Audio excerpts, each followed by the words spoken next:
Hello, my name's Hadley. At my grandfather's birthday party, my father took the steak I'd made for myself because of my allergy and threw it straight into the dog's bowl. Then he looked me dead in the eyes and said, "That's where you belong." No one said a word. Not my mother, not my sister. But that wasn't the beginning. That was just the first moment they stopped pretending. They erased me from family photos, cut me out of the will, lied to the entire town about who cared for my dying mother. And now they're telling a story without me. But why go so far? Just to make one person disappear. The breeze carried the scent of lemon from the pitcher on the side table and jasmine blooming somewhere along the back fence. It was just after 4 in the afternoon in Savannah, Georgia, and the sun was still too high for anyone to relax. Most of the family had found spots under the string lights or near the shaded porch, sipping iced tea and complimenting the roast pig. Everyone seemed at ease, everyone except me. I held my own container like it was glass, because it was a rectangular Pyrex dish with my steak inside, lightly seasoned with nothing but garlic and salt. I had prepped it that morning in my kitchen with sterile tools and the confidence of someone who'd survived anaphylaxis once and had no plans for a repeat. People nodded and smiled as I walked past, but I noticed their eyes drop to my dish. One cousin whispered something behind her hand to another. I gave a soft, polite smile and set the steak off to the far side of the serving table, away from the casseroles and mayonnaise-heavy salads. I didn't expect fanfare. I just wanted a quiet meal, maybe 5 minutes with my grandfather if he felt well enough. But as always, even that was apparently too much to ask. Zinnia was the first to approach, tall, glossy, in her usual white linen that somehow never wrinkled. "Oh, Hadley. You brought your own food again?" Her voice had that honey and razor blade lilt she'd perfected in middle school. "I have to," I said simply, not bothering to explain the allergy. She already knew. "Well," she said, tucking her sunglasses into her hair, "you do what makes you comfortable. The rest of us can risk a little spice." I exhaled slowly and moved to sit down, only to find my place card missing. A folding chair had been set aside for me near the dog bowl and trash bin, not with the rest of the immediate family, not even in the shade. I stood there, just blinking at it. That's when I felt his presence before I saw him. Cyrus Devane, former county sheriff, my father in name only, stepped into view. His boots were polished. His white dress shirt was tucked in like he was inspecting a crime scene. He looked at the table, then at me. Without a word, he reached past my hand, lifted the Pyrex container with my steak, walked 3 steps to the dog's bowl, and dumped it. The steak slid out, hit the metal with a wet slap. "That's where you belong," he said. I didn't move. I couldn't. The silence that followed was worse than gasps. It was the sound of complicit normalcy. Someone laughed nervously. Zinnia said, "Dad," in a tone that was more about optics than concern. I looked at the steak bleeding into the kibble. When I finally turned toward my mother, she wasn't looking at me. She was smoothing her napkin, folding it into precise little squares. I walked toward her anyway. "Mom," I said quietly, "did you see what he just—" "Sweetheart," she said, cutting me off. "Let's not make a scene. You know how he gets when he's tired." I stared at her. She patted my arm, avoiding my eyes. "He didn't mean it. Just don't ruin the party." I stepped back, 1, 2 paces. Then I turned and walked away from the gathering, past the food table, past the string lights, past the conversations that picked right back up once the moment had passed. I stopped near the garden shed. There was no one there, only the soft hum of a ceiling fan inside the house and the slow sinking of the sun. I used to think being invisible was safer than being seen, safer than being targeted. But now I understood something new. Silence wasn't protection. It was permission. They didn't defend me because they didn't have to. Because I had taught them that I wouldn't fight back. I could taste copper at the back of my throat. This time, I wouldn't let it pass. I didn't react right away. After watching my father toss my carefully prepared steak into a bowl meant for the family dog, and hearing him say what he said in front of everyone, I didn't scream or throw anything. I didn't even cry. I just stood there, jaw clenched, while every nerve in my body screamed for a response I wasn't ready to give. Instead, I turned, slowly, and walked toward the back steps leading into the house. I needed air, but not from the garden, from silence, from something that didn't reek of grilled meat and fake forgiveness. As I pushed through the screen door, the air changed. Cooler. Still. The hallway smelled faintly of lavender furniture polish and the lingering warmth of cornbread from earlier that morning. It was oddly familiar, like muscle memory tied to growing up invisible in your own home. The bathroom door on the right creaked the same way it always had. I ignored it and moved to the hallway mirror instead. I caught a glimpse of myself, shoulders drawn in, hair pulled too tight, eyes too tired for someone my age, and that's when the memory hit me. 15 years old. The first and only time I tried to stand up to my father. He had told my cousin to go change out of that nonsense after she came out as queer at a family dinner. I said very quietly, "She's brave for telling the truth." That night, he locked me out of the house. No warning, no yelling, just clicked the deadbolt. I spent the night curled up on the porch swing, wrapped in an old dog blanket, praying it wouldn't rain. That was the beginning of my silence. Back in the present, I splashed cold water on my face and told myself to get through dinner. Then I returned to the living room where the family had started to gather for the formal meal inside. Zinnia had taken over, of course. She always did when things got tense. She directed everyone like it was a wedding rehearsal, pointing to chairs, adjusting floral napkins, offering cocktails like she owned the place. When I entered, she raised an eyebrow but said nothing. She simply waved a hand toward the dining table.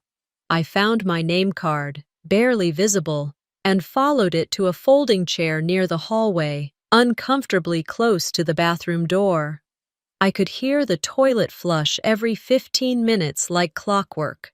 Zinnia's partner, meanwhile, was seated right next to our father, deep in conversation about stock portfolios and new real estate listings in Tybee.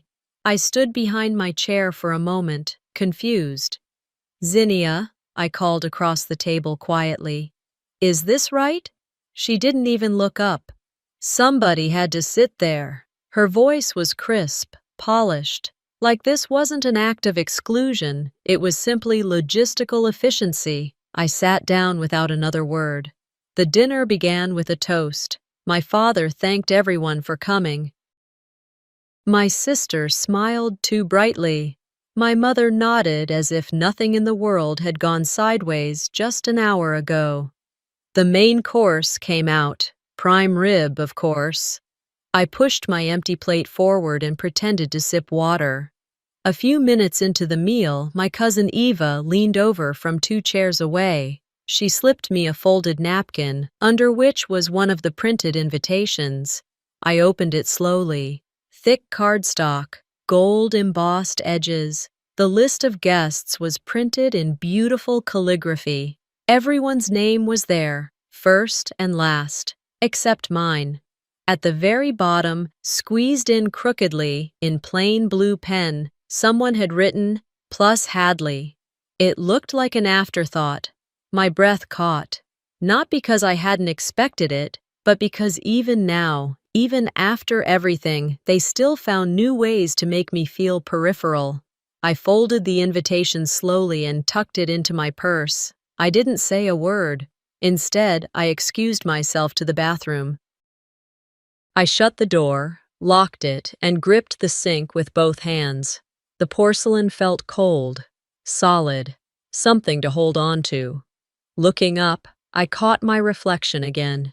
This wasn't about a chair, or a piece of steak, or a name card. This was about not existing in the eyes of the people who were supposed to know me best. And for the first time, I didn't feel sadness. I felt something deeper, heavier, resolve. If they won't write my name, I said to the mirror, I'll write my own damn story. When I came back to the table, I didn't look for sympathy. I didn't expect an empty seat to be offered elsewhere. I just sat down, straightened my shoulders. Zinnia glanced up, just for a second. Something in my eyes made her falter. She turned back to her plate. The dishes had been cleared, the wine had started flowing more freely, and the laughter in the living room had taken on that post-dinner slur, full, indulgent, and just drunk enough to blur boundaries. I stood at the threshold for a moment, not quite ready to rejoin the pack, but too proud to linger on the margins. Zinnia was already by the fireplace, her favorite perch. One hand rested delicately on the mantel, as if she were starring in some southern drama, and the other clutched a glass of Merlot. Her voice floated above the room. "You know," she began, a smile tugging at her lips like she was about to recite a eulogy she'd memorized for praise, not grief. "Those last weeks with Mom were sacred. I still remember the night I stayed up reading to her. She kept asking for psalms. I didn't even know she remembered them." There was a pause, a sigh from someone. "I was the only one who stayed every night. The hospice nurse even said, 'Your daughter is the one keeping her spirit alive.'" I froze. My chest didn't rise. My eyes didn't blink. Because it wasn't just a lie. It was my story. I had been there. I had changed the damp sheets at 2 in the morning. I'd mashed potatoes without butter because chemo destroyed her stomach. I had whispered the very same psalms, and she'd wept. But in this room, with these people, I didn't exist. No one even looked toward me, not Cyrus, who stared at his scotch like it held answers, not Darlene, who sat with her hands folded, lips pressed tight. I locked eyes with my father. His face was unreadable, too still, too measured, as if waiting to see whether I would explode or disappear. I chose neither. I turned and walked into the kitchen, where the lights were dimmer, the noise faded. My fingers trembled as I reached for a glass. The stem snapped clean in my hand. The crack echoed louder than any argument could have. I tossed the shards into the trash and leaned on the counter, palms flat, heart pounding against the granite like a second pulse.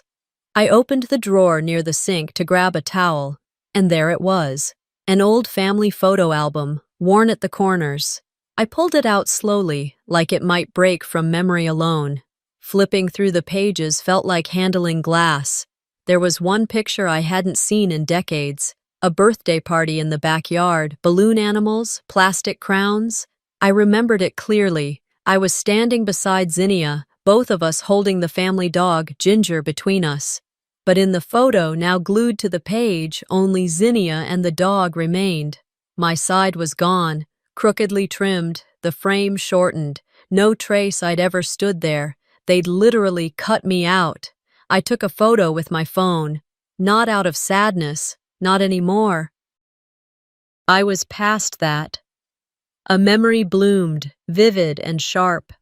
I was 13. Mom had just started her chemo. Darlene was always resting, and Dad traveled constantly for work, though everyone knew what that meant. So I handled it.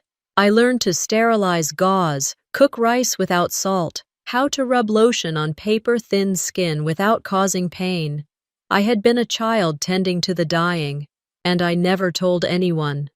At the funeral, Zinnia gave a speech. People cried. She said, I was the one holding her hand. I'd stood in the back row, alone.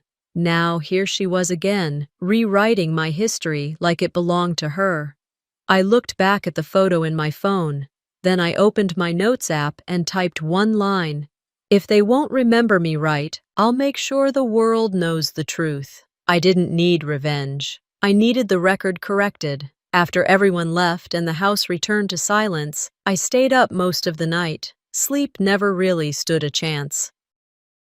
My thoughts kept spinning. Every edited photo, every sentence Zinnia had claimed as hers, every time someone glanced past me like I wasn't part of the furniture, let alone the family.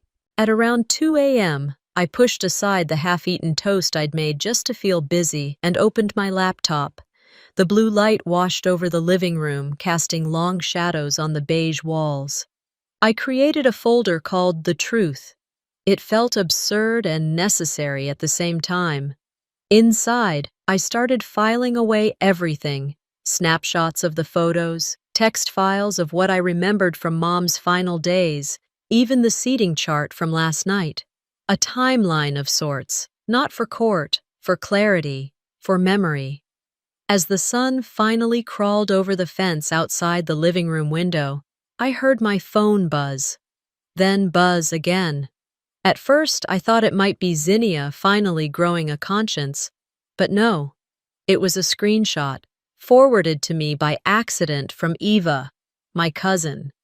The family had a group chat called Divane Core. I wasn't on it. They were planning decisions around Grandpa's elder care, finances, property details, assisted living options. They were coordinating shifts, assigning legal contacts, discussing power of attorney like they were sorting snacks for a bake sale. And I wasn't just excluded, I was erased. I stared at the thread for a full minute, scrolling. Zinnia's name was everywhere, so was my father's. Even my brother-in-law James had chimed in about converting the guest house for nursing staff. I called Zinnia immediately. She picked up with a voice too sweet, like she already knew she was cornered. "Hey, Hadley, everything okay? You want to tell me why I'm not in the group making decisions about Grandpa?" A pause, then, "Hadley, this isn't personal. It's just, you're not always the most objective when it comes to family stuff." I bit my tongue so hard I tasted blood. "You mean I'm not convenient? Say it." She sighed, the kind of exaggerated breath people do when they want to sound exhausted from your existence. "Hadley, you're too emotional to be part of this. Grandpa needs stability, not conflict." And then she hung up. No goodbye. No soft landing. Just click. I stared at the screen until it dimmed on its own. Then I reopened the folder on my desktop. I renamed it Receipts. That day, I printed the screenshot from Eva. I emailed it to myself, twice. I began cross-referencing dates. When had Grandpa last spoken to me? When was the will revised? I found the old family holiday card and scanned it. My name was missing from that too. By the time the afternoon sun stretched across the tile, I had compiled enough documentation to write a memoir, or at least an exposé. Still, I didn't send anything. Not yet. Later that week, I walked over to Zinnia's house to drop off a casserole dish Mom had once gifted her. A courtesy more than anything. As I passed her front porch, I paused. Through the open window, I could hear voices. A familiar cadence, too many people talking at once. They were on a family Zoom call. I heard my father's voice first. "We'll have to move fast if we want the papers finalized before probate gets messy." Zinnia chimed in with some comment about consolidating power. James joked about cleaning house. No one said my name. Again. I stood there for a long moment, letting the weight of it all settle into my ribs like damp cotton, heavy, impossible to shake off. But I wasn't afraid anymore. I wasn't surprised either. I walked home, casserole dish still in hand. I didn't belong in their story. Fine. But I had my own pen. The invitation arrived in a heavy white envelope, like something meant for a wedding or a political fundraiser. thick paper, gold embossing. Zinnia always did love her drama in cursive. It was addressed to Ms. Hadley Devane, which was the first oddity, considering I hadn't been a Devane on paper since I changed it legally after college. Still, I opened it with steady hands. You are cordially invited to a memory dinner in honor of our beloved mother, Darlene Ames Devane, hosted by Zinnia and James Wright. I reread it twice. The date was Saturday evening, 1 week after the implosion of the family chat. I thought about ignoring it, pretending it never arrived, but I knew why I had to go. Not for them, not even for Mom. I needed to see what they'd say when they thought I wouldn't. When I arrived at Zinnia's house, everything looked curated. Soft lighting, white flowers in narrow vases, background piano music floating from a speaker hidden behind the bookshelves. Guests with wine glasses murmured about Darlene's grace, her elegance. Zinnia greeted me like a hotel concierge, professional, warm, and slightly over-rehearsed. "I'm so glad you made it," she said, brushing air past my shoulder instead of actually hugging me. I nodded. Wouldn't miss it. I moved toward the back of the room, past the hors d'oeuvres and people who glanced, then quickly looked away. I took a glass of water and didn't touch it. After dinner, when the lights dimmed just slightly and the plates were cleared, Zinnia stood beside a projector. "We wanted to end the evening with something special," she said. "A collection of moments that remind us who Mom was and what she meant to all of us." The video began. Soft music. Family photos faded in and out. Mom holding baby Zinnia. Zinnia in kindergarten, Halloween, First Communion. A birthday where Mom was frosting cupcakes while Zinnia licked the spoon. Hospital visits, Thanksgiving tables. Her final days. Zinnia spoon-feeding Mom in a chair, a slow-motion fade-out like a film school thesis. I sat still, silent, not one frame of me. Even in the moments I remembered clearly, me rubbing lotion into Mom's paper-thin skin, braiding her hair when she didn't want the nurses to see it messy. They had chosen to edit me out. It wasn't just absence, it was deletion. I looked down at my lap. My hands were folded, calm, but my stomach churned. The lights came back on. Applause, brief and awkward. Then Zinnia picked up a piece of folded paper. "This is a letter Dad asked me to read on behalf of the family." She cleared her throat and began, "We want to thank everyone who stood by Darlene during her illness. The family's gratitude goes especially to Zinnia, whose tireless devotion was a source of strength for all of us." I stopped listening. I watched the faces around the room. Some looked politely uncomfortable, some nodded with forced emotion, a few clearly believed every word. One guest, an older woman I didn't recognize well, leaned toward me and whispered, "I didn't know you weren't involved. You must have lived far away." I turned to her, smiled softly, and said nothing. Let them believe what they want, for now. When the reading ended, Zinnia gave a tight smile.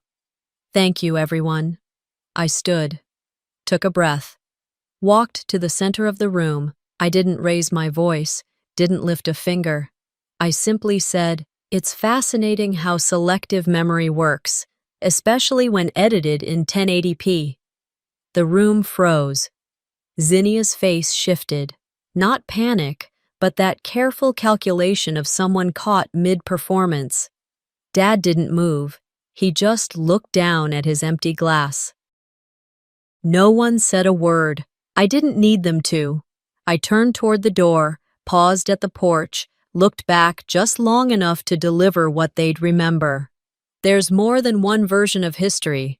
Mine just hasn't gone public yet. I left Zinnia's house with the taste of fake sentiment still thick in my mouth. The night air was cool, but it didn't soothe anything. I walked home, refusing the rides offered, needing the motion, the quiet, the stretch of sidewalk that might help burn off the tension buzzing under my skin. By the time I made it to my apartment, the streets had emptied and the porch lights blinked on one by one like tired guardians. I unlocked the door, kicked off my shoes, and sank into the worn armchair by the window. I didn't turn on the TV, I didn't pour a drink. I just sat there. The footage from the tribute video kept looping in my mind. The curated narrative, the well-timed fades, the way Zinnia's voice trembled just enough to sound sincere. I'd seen it before, not the video, but the performance. The way she always managed to be the victim and the heroine in the same breath. Around 3 a.m., just as I was beginning to drift into that restless half-sleep where everything feels heavier, my phone buzzed on the coffee table. I ignored it at first, then it buzzed again. I leaned forward, expecting spam, but it wasn't. Maribel Knox. The name alone made me sit up straighter. She'd worked in our house for over a decade. Quiet, observant, loyal, mostly to Mom. She had disappeared shortly after the funeral, and I hadn't heard from her since. The message had no text, just a voice memo. Subject line, "I need to tell you what I should have said years ago." I hesitated, then I pressed play. The voice that came through was older than I remembered, slower, but steady. "Hadley, I hope you'll forgive me for the silence.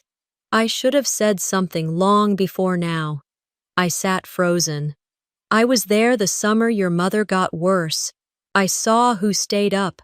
I saw who washed her hair and helped her change. I saw who made meals and read to her.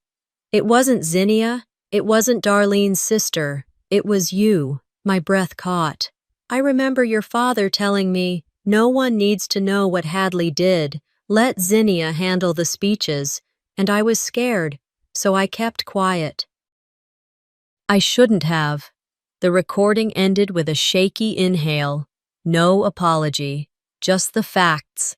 I didn't cry. I listened again. Then I saved the file to my desktop, and a flash drive, and my backup email. Then I sent it to myself from another address.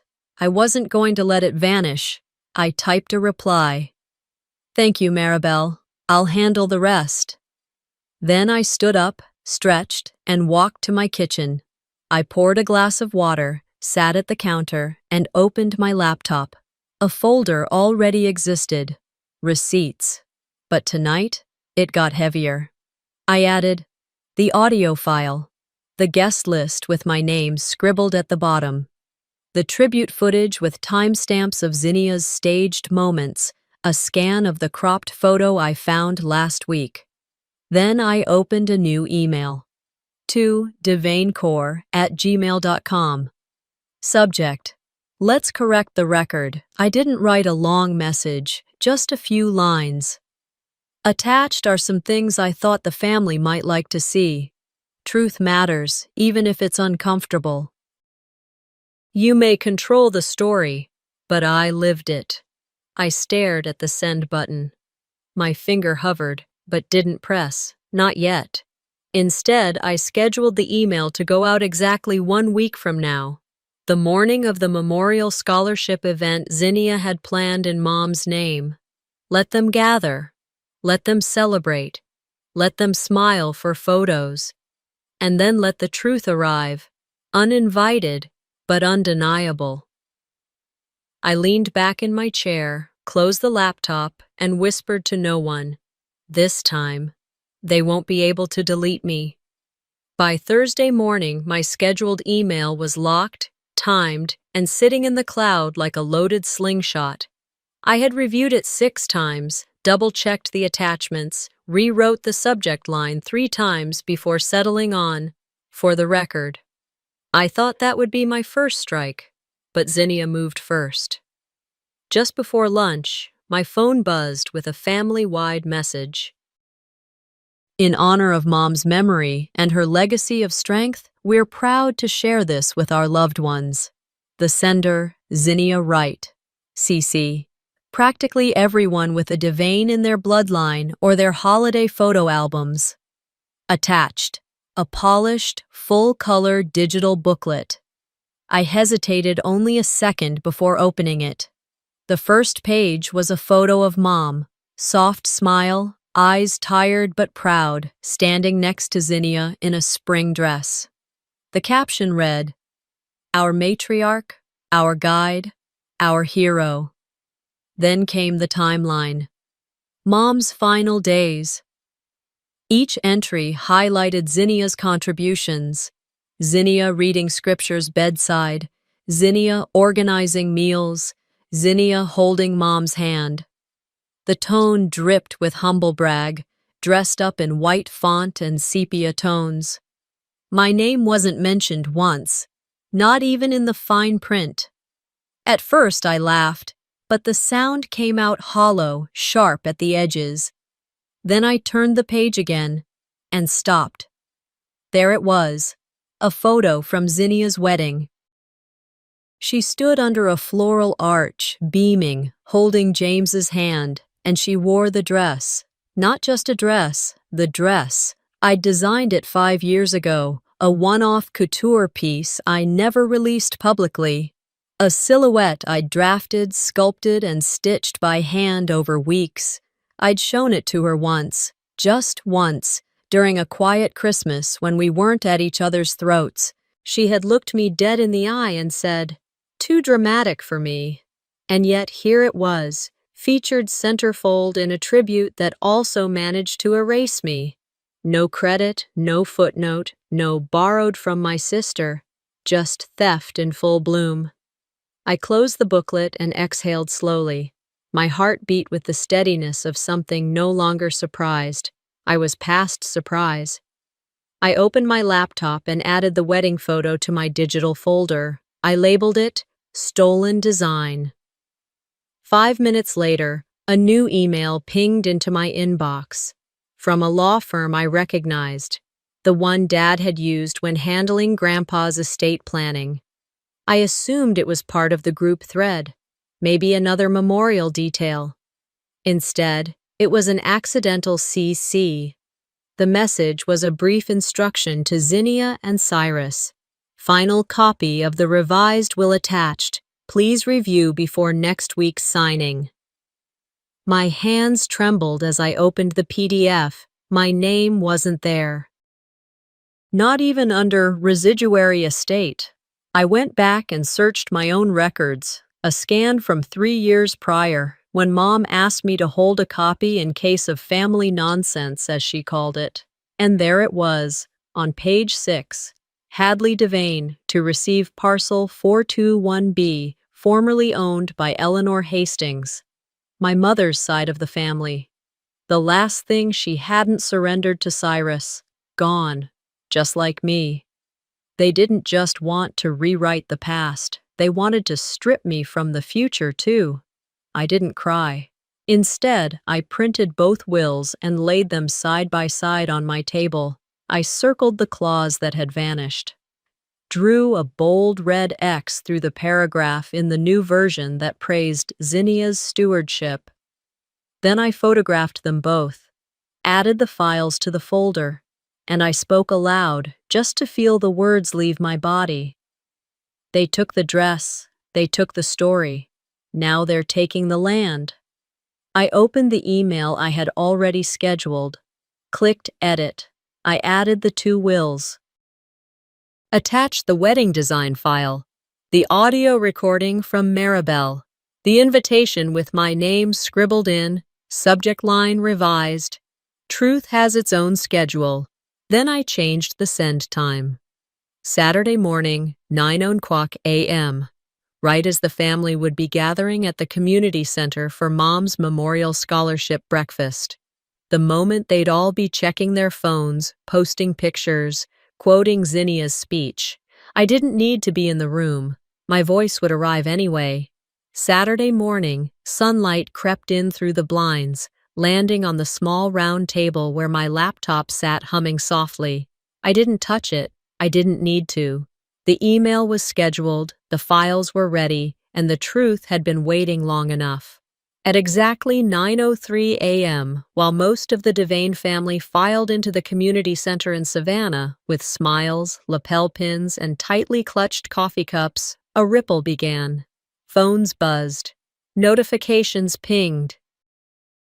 The subject line read, "For the sake of accuracy and integrity." Attached were the documents I had gathered, the voice memo from Maribel, the comparison of wills, screenshots of altered invitations, my original gown design sketch next to Zinnia's wedding photo. I didn't include commentary, just facts. By 9:07, my phone lit up like a Christmas tree. Zinnia called 4 times in a row. Cyrus didn't bother with a call, he sent a text. "This is beneath you." I stared at those words, beneath me, as if gaslighting, omission, and theft were somehow elevated behavior. But setting the record straight was disgraceful. I didn't reply. Not yet. My cousin Ava left a voicemail. Her voice cracked, saying, "I didn't know, Hadley. I really didn't know." I believed her. But silence isn't neutral when it protects the wrong version of events. Back at the event, I imagined Zinnia pacing near the podium, scanning faces for signs of reaction. She didn't have to wait long. At 9:23 a.m., as she stood with a hand on her chest, ready to deliver her memorized speech about legacy and family, Aunt Lunel rose from the second row. Lunel had always been quiet, not passive, observant. Her silence wasn't weakness, it was calculation. Without asking for a mic, she stepped forward and said, "Before anyone says anything else today, I have something that needs to be heard." According to the video Ava later sent me, the room went still. Lunel's voice wasn't angry, it was clear. "I don't know who edited what, but I know who showed up. The person who gave Darlene the most peace in her final weeks isn't here today, not because she couldn't be, but because we didn't want her to be." A murmur rolled through the chairs. "She cooked for her, cleaned her, sat beside her when the rest of us said we were too busy or too far away." She paused, looked at Zinnia. "And shame on us for letting this tribute become a pageant of erasure." No one clapped at first. But then one of the scholarship students, a young woman seated in the back, slowly began to clap. Then 2 more. Then all of them. Zinnia didn't speak after that. Her face, once media-ready, was pale and unreadable. I watched the clip alone, sitting on the edge of my bed. I didn't smile. I didn't cry. But for the first time in weeks, my chest felt less like armor and more like skin. That evening, apology calls trickled in. Some were brief, awkward acknowledgments of not realizing. Some were longer, full of tears and timelines and, "if I'd known." Zinnia didn't call. Cyrus left one message, "I hope you're happy." I didn't respond, because he was right, I wasn't happy, but I was no longer invisible. And sometimes that's the first step toward peace. The next morning, I sent one last email, not to the family, but to the Savannah Daily Press. A short op-ed, just under 500 words. It read, "Legacy isn't about photo albums or polished eulogies. It's not who stands at the mic. It's who showed up in the dark moments, when there were no cameras, no witnesses, no applause. The people we remember most aren't always the ones who made the noise. They're the ones who told the truth when it was inconvenient. We don't protect legacy by editing the story. We honor it by telling it honestly. Even if that truth is uncomfortable, even if it's inconvenient. They told a story without me. I didn't erase it. I just added the missing chapter." The Sunday after the memorial came with no expectations, no calls, no new drama, just quiet, the kind that doesn't demand anything from you. I brewed a pot of coffee and let the scent fill the corners of my small apartment.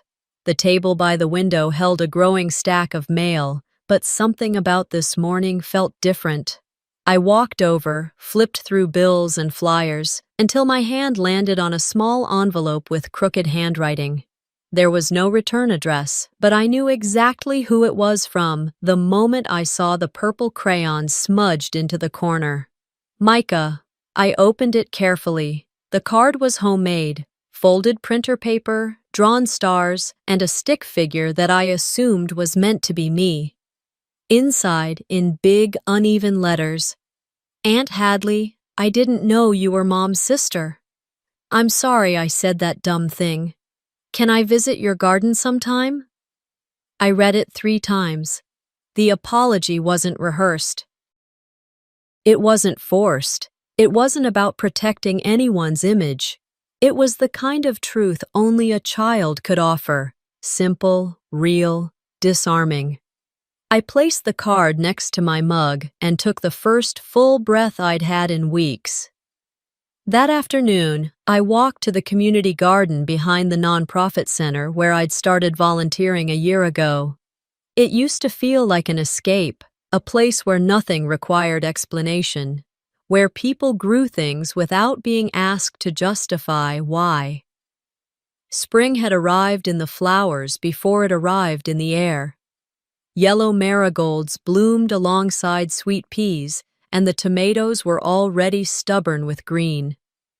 I wandered between the raised beds, waved at a student planting herbs, and settled onto the old wood bench beneath the dogwood tree.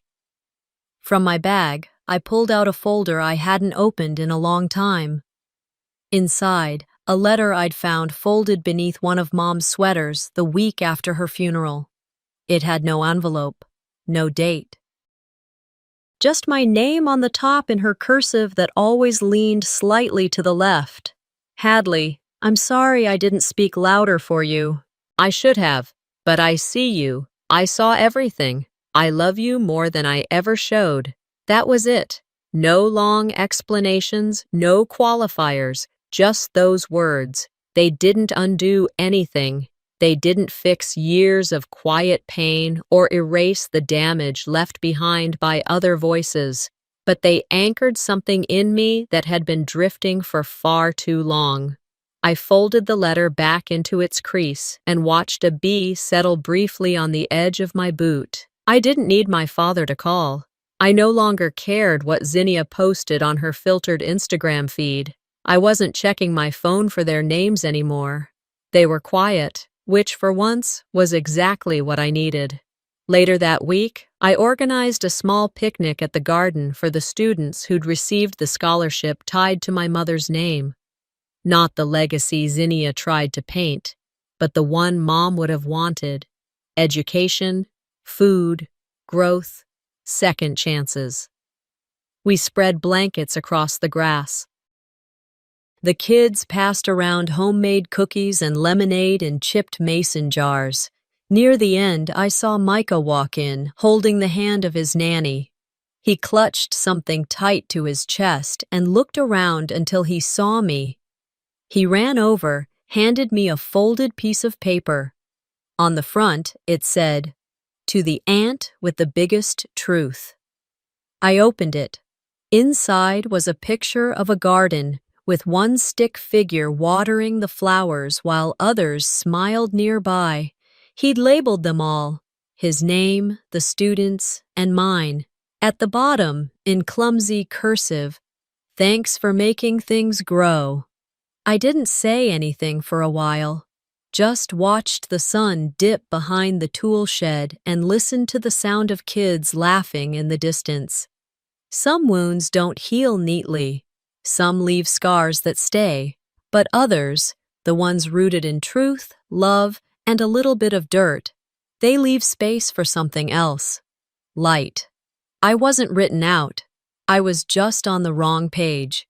And now, I'm writing the rest myself.